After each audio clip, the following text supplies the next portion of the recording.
Hello, all. Well, the 1920s are just downright difficult for me, hair wise. But I need to remember that it took me many, many years to actually feel like I had mastered my 1940s and 1950s hair.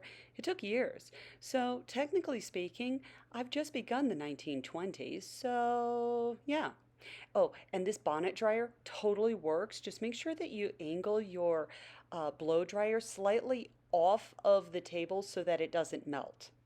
I am picking up on page 195 of Amy Vanderbilt's complete book of etiquette, the foremost authority on manners today, The Guide to Gracious Living, copyright 1958. Page 195, Evening Clothes. Evening clothes for small and medium women should follow the body line and not be of heavy, bulky, or too stiff fabrics unless the wearer is very slender.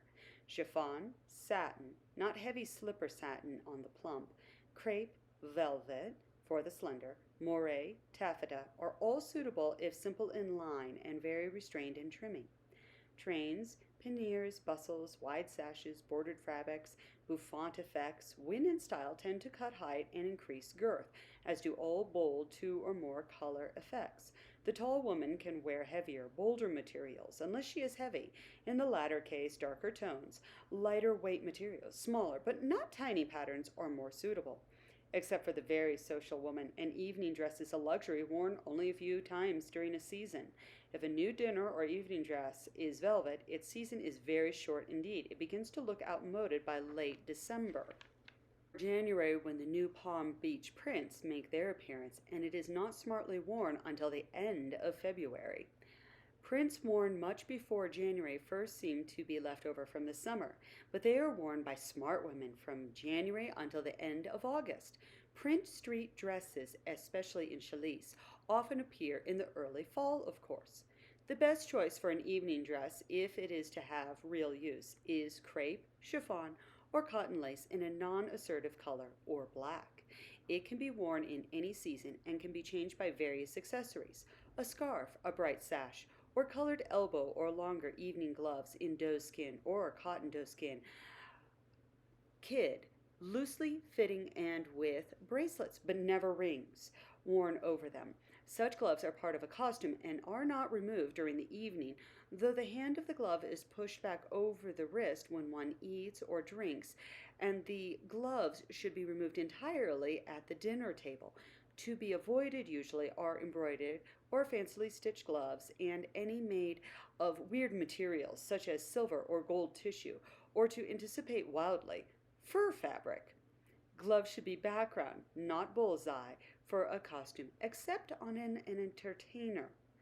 A wise woman never discards an evening or dinner dress that's been becoming to her, no matter how often she's worn it around home. If she goes first class on an ocean liner or cruise ship, she will want to dress for dinner most nights, and a well-chosen evening dress, 5 years old, can look brand new to people who have never seen it before. Good evening clothes for women approach the uniform and date very slowly. Dinner dresses. A dinner dress has a short cap or long sleeves, but rarely leaves arms and shoulders completely bare, though arms and shoulders may show through net, lace, or tulle. It is usually cut on body lines and, except for its length, could be formal afternoon dress. It can be worn either with an evening wrap or, better, with a fur coat or jacket, or in summer a short simple fabric jacket or fur scarf. It is worn with or without an evening hat to the theater, to informal dinners where men wear dark suits or tuxedos, to restaurants. It is best in dark or neutral colors, beige, taupe, moleskin, amethyst, blue, and it is not necessarily evening length. It is longer than day length. The satin dinner suit, a little longer than street length, is good for town wear and a fine solution for suburbanites with no pied-à-terre in town who must catch the 11:40 home after the theater. Unlike evening dinner dresses, which are not worn before 6, dinner suits can appear from 4:30 on and are very convenient for cocktail parties that lengthen out into dinner and the theater. Okay, so remember, 4:30, that's the cutoff, people. Anything before that, you should not be wearing your evening gear. Okay, they have spoken. All right, clothes for active sports, tennis and badminton. Unless she's playing on her own court at home, a woman wears white for tennis or badminton to keep from distracting other players on adjoining courts with bright colors. She may wear shorts, knee length or above, loosely fitted for real playing comfort. Really classic is the short skirted pleated tennis dress in white cotton pique or broadcloth, linen or sharkskin, knee length or shorter, round or slightly v necked, sleeveless or short sleeved.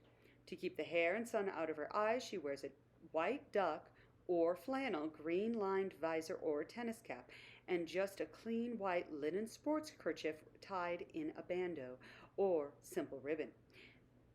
Shoes must be white, flat heeled, with rubber soles. Regular tennis shoes, sneakers, are best with white anklets, preferably light wool for comfort, but with 1 inch leeway in the toes to allow for foot expansion during play. For badminton, there are special shoes which provide a little more support than sneakers. Hair flying loose, clanky jewelry, uncomfortable shoes or socks, shorts that are too tight can all ruin anyone's game. I completely agree with that last statement. Skiing. Men and women wear the same kind of clothes. See what's what in various sports. We're going to come back to this at some point, I guess. Duck shooting. Oh, time period. This is amazing. See what's what in various sports. For this sport, this is no time for glamour, and worn underpinnings are most important. Golfing. The classic shirtwaist dress for golf is the cotton, flannel, gabardine, or linen golf dress, loosely cut for swing action, pleated at the waist in back and fastened down in the front. The neckline is that of a regular shirt, and the belt is usually built in. A golf dress is usually in white, pastel, or neutral shades and is worn with traditional golf shoes with rubber soles or cleats to prevent slipping. The rubber-soled saddle, Oxford, but only in brown and white, is suitable, as is any sturdy brown leather walking shoe. No heel and toe less play shoes or aboriginal sandals, please. Interesting. In cold weather, a loose pullover sweater worn with a shirt and comfortably cut wool or flannel skirt is best. A loose tweed jacket or a windbreaker may be worn on top if you choose to display when it's that cold. Brown leather gloves or the doeskin golf gloves with reinforced palms may be more comfortable than bare hands. Good English aisle hose may replace the usual anklets and be worn with them. The thin wool stocking is a good idea. The reliable soft round felt in neutral color or brown is helpful on a windy day. Skating.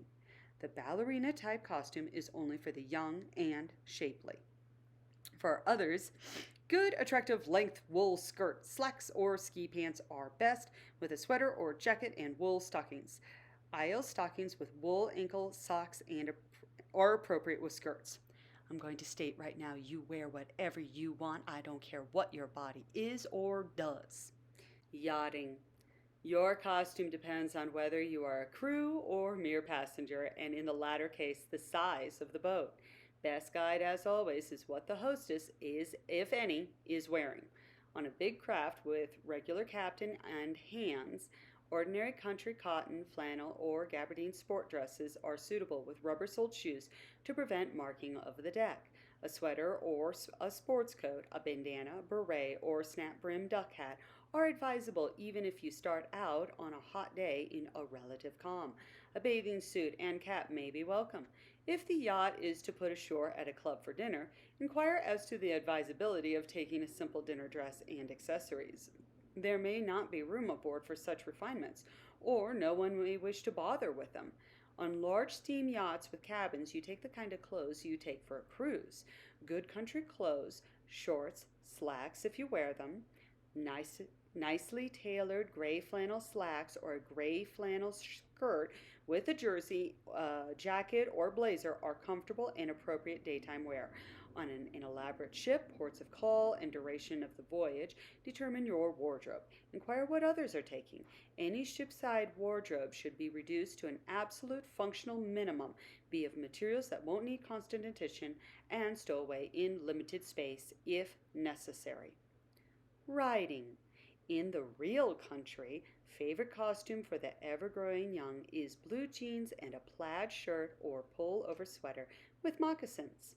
Properly, one wears good brown, well-fitting, flat-heeled boots that hug the calf and come, like men's boots, up to just below the knee, with jodhpurs, simple English type, undecorated brown walking shoes, or regular ankle-high jodhpur boots with strap closing. Breeches worn with boots have a slight flare and should fit comfortably.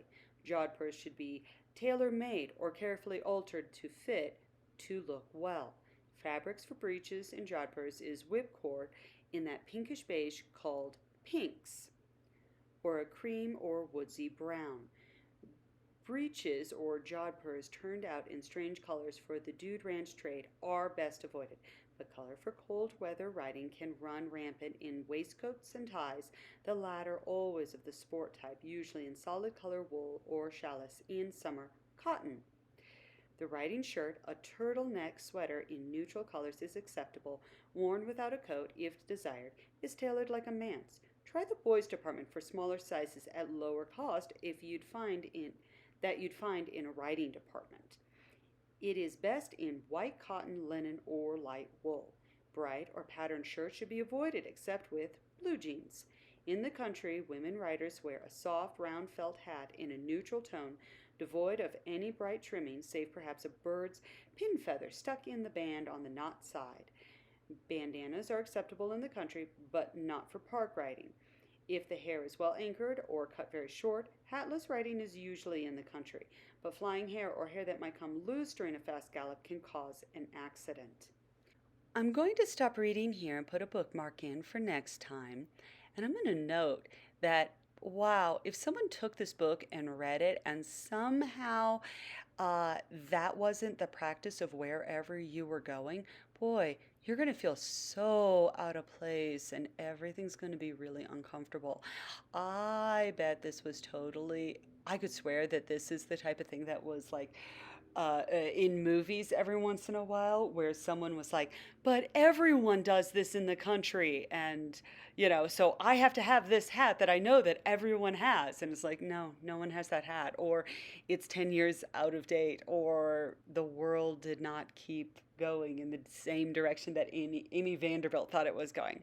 All right, so I'm hairspraying my hair. I am actually really, really pleased with how this turned out. This is the closest that I feel that I have gotten to the 1920s, and I'm feeling very, very good about that.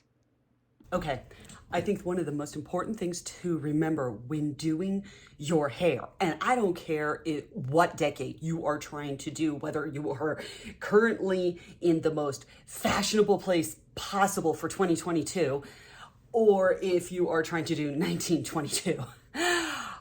It doesn't matter what decade you're in, you really have to work with exactly what is on top of your head. And remember that just because you want to do something that is historical, your hair may not want to. And if you had been time traveling back to that time period, you probably still wouldn't be doing that hairstyle. But that doesn't mean that there isn't a hairstyle that you would have done in that time period. And the key to that is experiment. All right, so for me, I am figuring out that I need to wet set pin curl my hair, and then no matter what the decade so far, because otherwise my hair just does not have enough movement or body to even remotely conform to anything. So take all of that out, and then what I've been doing, instead of like taking the brush to it, I'm just sort of pushing my hair to where it's supposed to be, and then I'm pinning it. And then depending on what's going on, I either spray it with water again and then let it dry, because a water hold, wow, that is a whole different level than heat. Heat does not hold it as well as a wet set, at least for me. In this case, I hit it with hairspray, and what I'm doing is getting the framing of the face, and then what I'm actually planning on doing is growing out the back of my hair so that I can have my length again, and I'm faking a bob. And I'm digging it. I can already tell that the likelihood that I would have ended up with that perfect wave all the way down is extremely unlikely. But if you take a look at all of the diagrams and all of the pictures and everything else, what ended up happening, they had this mass of almost ratty curls right at the bottom, which would make sense for the kinds of things, for the kind of curling irons that they had at the time. Scary. So yeah, I really don't have anything else to say other than I am victorious, and I hope you have a victorious hair day as well. All right, I will take out these clips at some point, but not yet. I almost felt like my hair was still a little damp, so I'm gonna leave it. I'm gonna get dressed, and I have sewing to do. I have exciting sewing to do. All right, this was a good one.